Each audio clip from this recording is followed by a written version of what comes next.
अस्सलामुअलैकुम व्यूअर, कैसे हैं आप सब। उम्मीद करता हूँ सब बाखैर आफियत होंगे, अल्लाह शाद व आबाद रखे। व्यूअर, एजोस्पर्मिया के बारे में पेशेंट भी पूछते हैं और जो जूनियर डॉक्टर्स हैं वो भी ये सवाल करते हैं कि डॉक्टर साहब आप इस मर्ज़ का जो दुनिया भर में इसके इलाज में कई सारी मुश्किलात हैं और कामयाबी की जो रेशो है यानी जो तनासब है वो भी बहुत कम है, तो आखिर आप होम्योपैथिक में ऐसा क्या करते हैं कि जिससे पेशेंट में 70% मरीज़ों में रिज़ल्ट आ जाता है या उनके जरासीम आ जाते हैं। तो आज इस राज से मैं पर्दा इसलिए भी उठाऊंगा कि इंसान का पता नहीं चलता, कभी मौत आ जाती है, तो मैं ये राज अपने दिल में नहीं ले जाना चाहता। मैं वो तरीका आप सबको बताऊंगा और इसका मकसद सिर्फ एजुकेशनल है ताकि आपके नॉलेज में इजाफ़ा आ सके, और उसमें मैं आपको वो मेडिसिन भी बताऊंगा कि जिससे हमें 70% मरीज़ों में रिज़ल्ट आया है और उनका काउंट आया है। टाइम मैं आपका ज़ाया नहीं करूंगा, डायरेक्टली हम पॉइंट पर चलते हैं कि क्या अलसेफ होम्यो में एजोस्पर्मिया का इलाज हम किस तरीक़ाकार से करते हैं।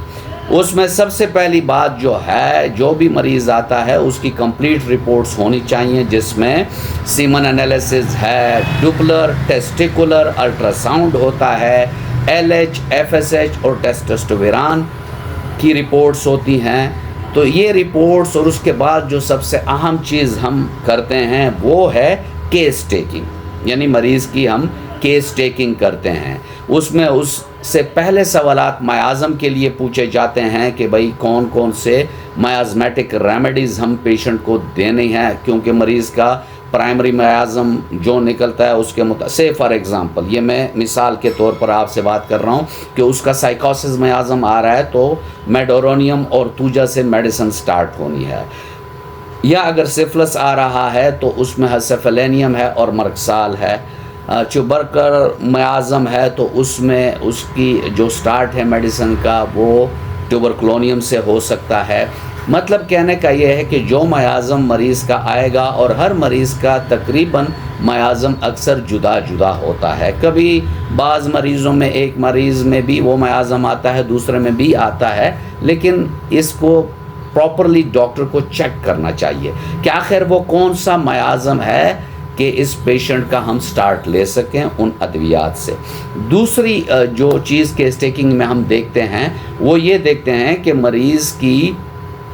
जो कॉजेशन है,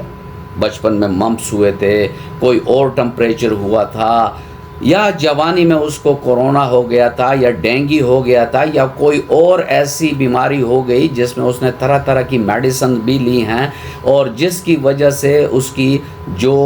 खुशियों पर है यानी टेस्टिस पर हैं बुरे असरात मुरतब हुए हैं, जिसकी वजह से उसमें स्पर्मेटोजेनेसिस का प्रोसेस रुक गया है, या वेराकोसिल का ऑपरेशन हुआ है। अब वेराकोसिल के ऑपरेशन से पहले मरीज़ के जरासीम थे, उस ऑपरेशन के बाद ख़त्म हुआ है। इस पर ऑलरेडी मेरी वीडियो है जिस पर मैंने ये मेंशन किया है और मरीज़ों की रिपोर्ट्स दिखाई हैं कि वेराकोसिल के ऑपरेशन से पहले उनके जरासीम ये थे, लेकिन ऑपरेशन के बाद वो ज़ीरो पर चले गए। तो इस बात में मैं नहीं पड़ता, जो मैंने आपसे बेसिक बात करनी थी। इसको अगर आप देखना चाहें तो वेराकोसिल के प्लेलिस्ट में या मेन प्लेलिस्ट में आप इन दोनों को देख सकते हैं। जो मेन बात है वो ये है कि आखिर जो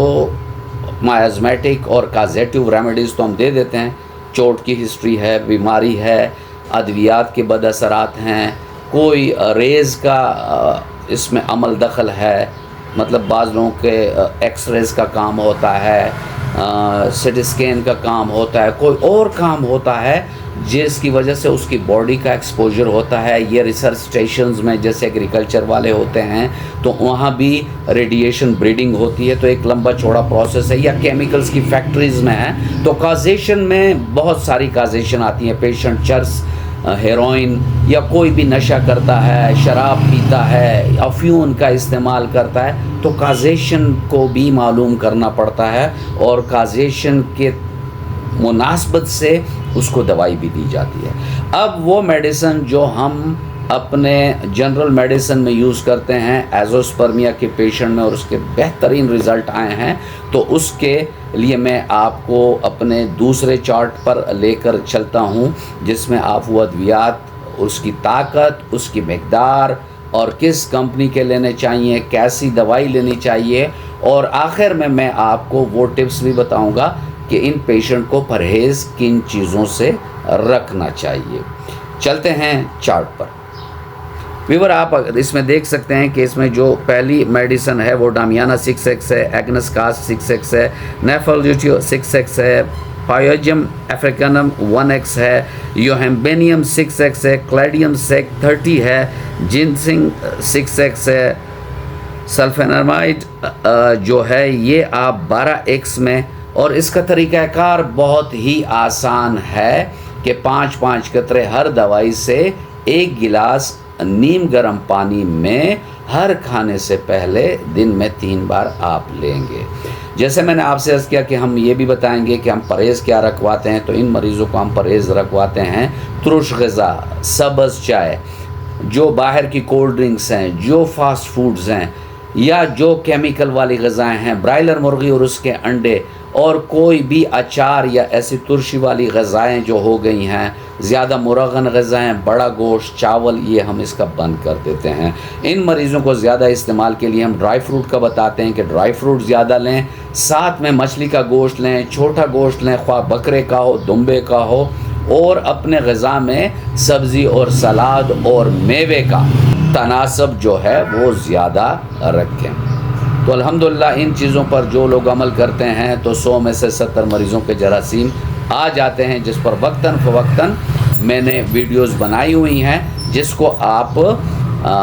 एजोस्पर्मिया प्लेलिस्ट में देख सकते हैं, ताकि एजोस्पर्मिया के हवाले से आपके जितने सवालात हैं, जितनी क्वायरीज़ हैं, वो आपको उनका